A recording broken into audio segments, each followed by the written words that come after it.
One, two, 1, 2.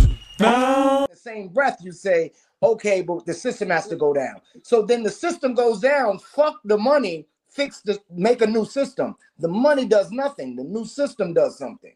So that's right. What I'm saying is that when other groups of people receive reparations, we didn't tell them what to do with their money. Or, hey, are you shitting me?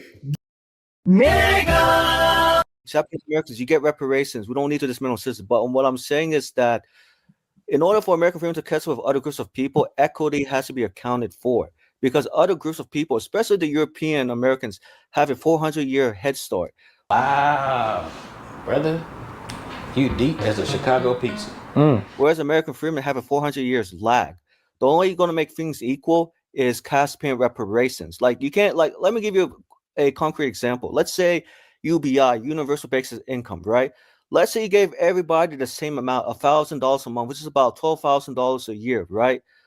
How's that closing a wealth gap when other groups of people had more wealth to begin with than American freedmen who did not in the first place? What I'm saying is that if you do both, okay, let's say you give, okay, fine, UBI, but then you give everybody, including American freedmen, a UBI, that's not enough to close the wealth gap because other groups had a head start over American freedmen. But if you give cash paying reparations in addition to UBI to American freedmen, it's going to equalize the playing field. It's going to add GDP, the dollar amount to the U.S. economy, because American freedmen are the biggest consumers. What, $2 trillion? Other groups of people don't spend that kind of money. First, I would suggest that you read Dr. Ball's book on the. Goddamn, why did I just forget the name of the book? I know Chitty Machi knows the name, and everybody in the chat knows the name, but I would advise you to read Dr. Ball's book on that idea of Black GDP and the spending and the buying power myth. You're not talking about MOBP? Yeah, there we go. The myth of Black buying power. I was slipping my mind because I got the book upstairs. I ain't breaking it open. You trying to play Jared like Killer Mike up here? You want to talk all around the book? You don't want to name the book though. I couldn't remember.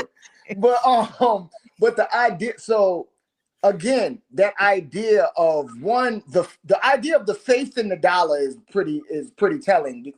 Like having the faith in the dollar when they give you it with a system that you don't want to exist anymore. What would this dollar be worth? That's one.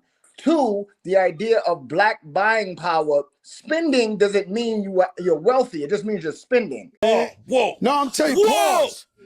It just means I have to pay a bill. That don't mean I have money. It just means I have to pay a bill. Like I live in a home, I got to pay an HOA, I got to pay whatever else. That don't mean I got money. It means I got bills. So the idea of money being the way to change anything makes no sense when, again, the system is the problem. Not that I don't have money, is that I live in this system. A great example, LeBron James is a billionaire. LeBron James also had nigga written on the front of his house, but he's a billionaire. So it doesn't change anything at the end of the day. Boat, any rap, nigga, free throw, man down. Call her Amber Lambs, tell him.